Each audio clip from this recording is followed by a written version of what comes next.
Oh, I love this. I am Nikki Hirsch Kuechle with My Healthy Beginning, and here today we have Sarah Fischer from Nature's Pantry Farm, and we're going to talk about farming and grass-fed beef and all the things. So I love, actually, it's like this little thing I pride myself in. I love knowing my farmers. I love knowing where our food is coming from, and I get an even bigger kick out of connecting people with our farmers because it's really important to me for our kids to know where their food comes from, to like really understand it isn't about going to the grocery store and grabbing something off the shelf, right? So there's a whole backstory to that. And oh, we have small people in the background. Perfect. And no, it's totally fine. Totally fine. So let's just jump right in with what is and why regenerative farming? Mm-hmm. So regenerative farming, when we started what we're doing about 8 years ago, we weren't really even into regenerative farming. At that time, it was a matter of, we just knew that we could not feed our kids the food from the grocery store. We just knew like it's so full of toxic chemicals and things like that. And the farther we've come down this path, it's like we can provide clean food and we can regenerate the environment during the same process, and we can make healthy food and healthy animals and provide a sustainable wage for our farmers. So this whole thing, it's really come to fruition in the last couple of years, and regenerative is now our full-blown path, and we are 100% committed to what we're doing. And so what exactly is regenerative farming? So regenerative farming is so there's organic farming, which is chemical free, which I think is great and wonderful. But even the chemical free practices, organic practices, can still leave our soils just depleted and without nutrients and without minerals and all of those things that we need in our food to help us stay healthy. So regenerative farming is we are building back that soil. We've damaged our soil over the last, how many decades, and now we're getting back into pasture-based products like grass-fed beef and pork and chicken, and we're just rebuilding, using the grasses to help rebuild that soil and just truly leave it better than when we started with it. Mm-hmm. Mm-hmm. So for future generations to benefit from this as well. Right. Okay. But you grew up on a farm, right? You grew up and then you became a nurse, which I love. So like, what is your take on your current view of the healthcare system and how it does or doesn't correlate to food sourcing for families?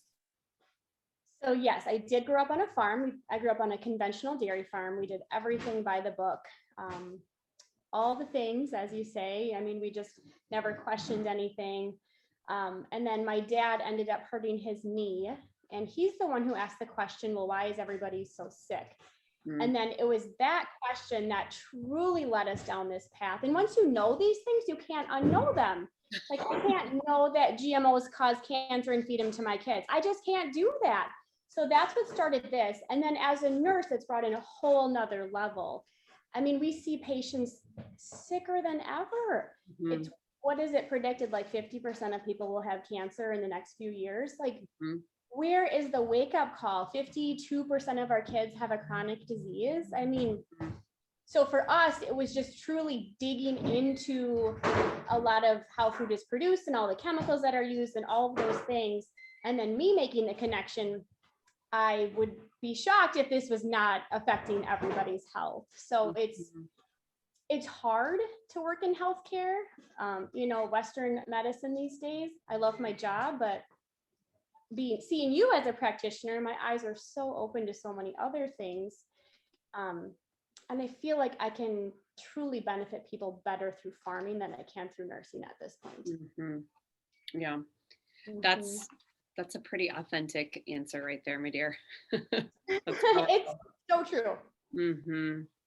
So for those who are, so if you're thinking about like a grass-fed or organic, non-chemical based farming, so grass-fed cow, we're in the tundra, right? We're in Minnesota. So there's no grass available in the winter. So what does that look like as a year-round feeding system for our animals? Because we do have that conversation about what we eat. We are what we eat eats, right?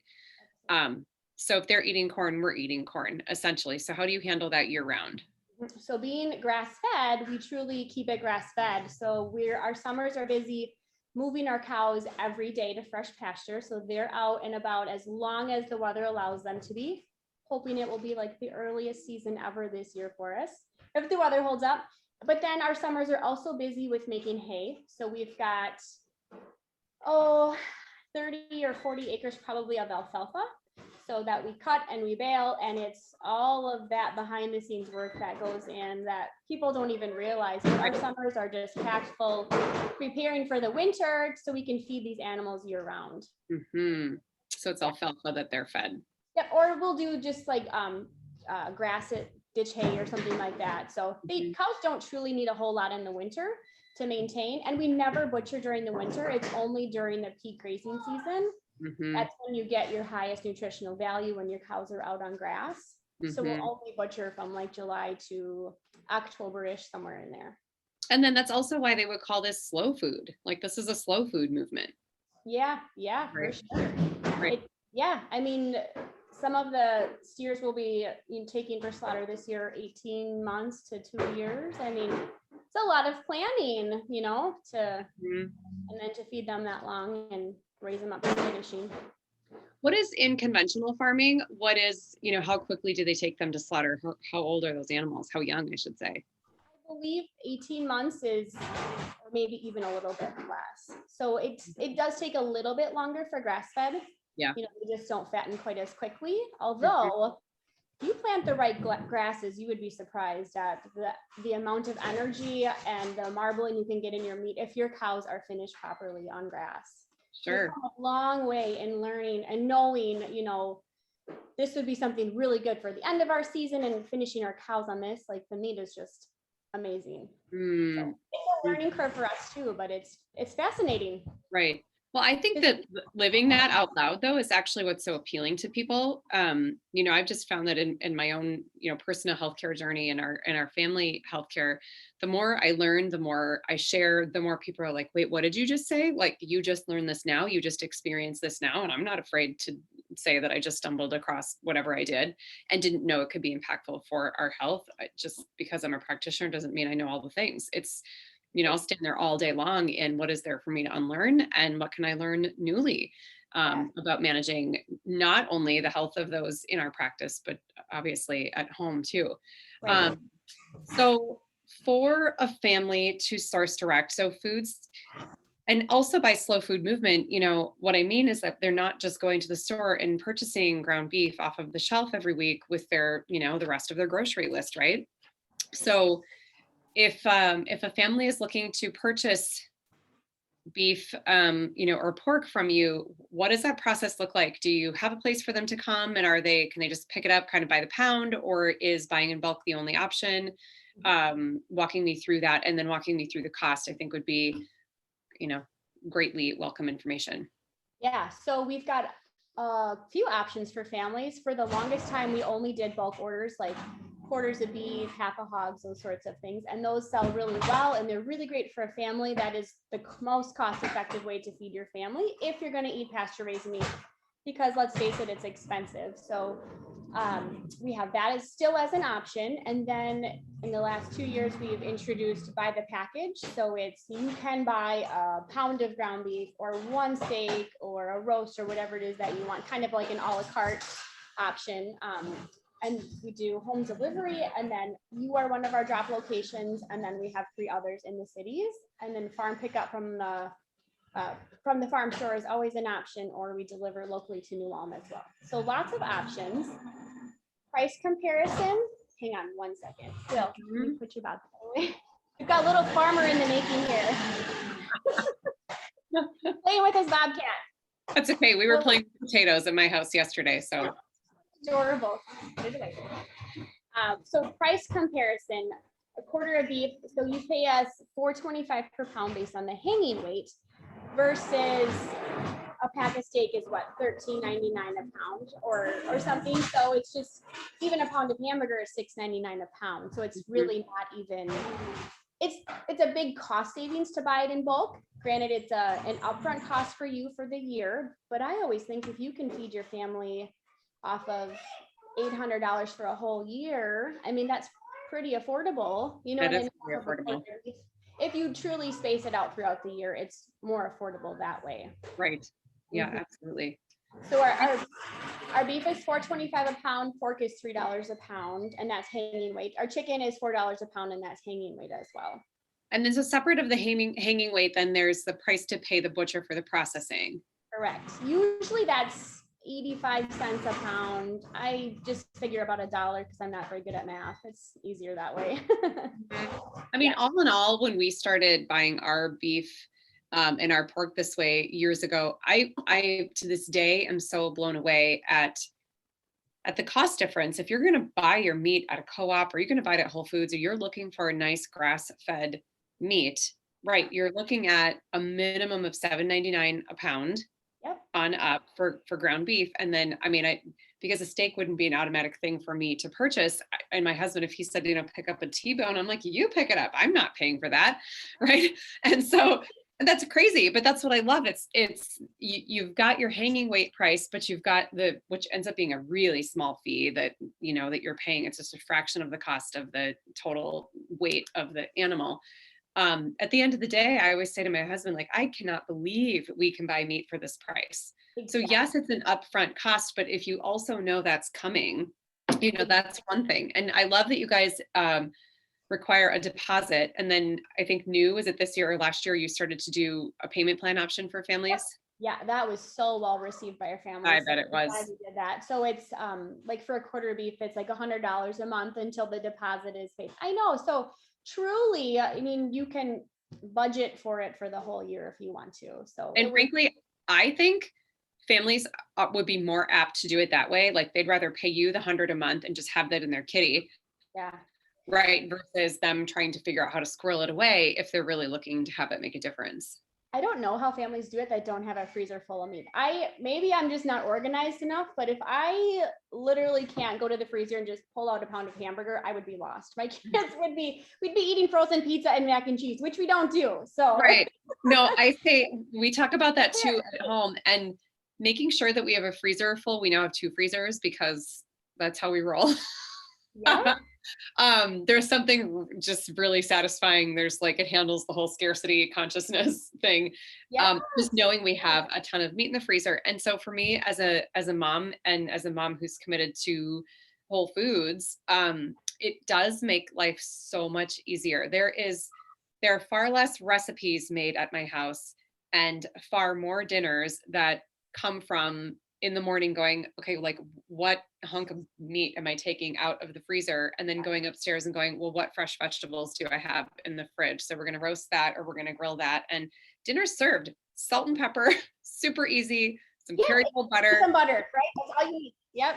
Yeah. Yeah. And everybody's full, and it's colorful, and it's, your perfect blend of the macros that we need. I love it.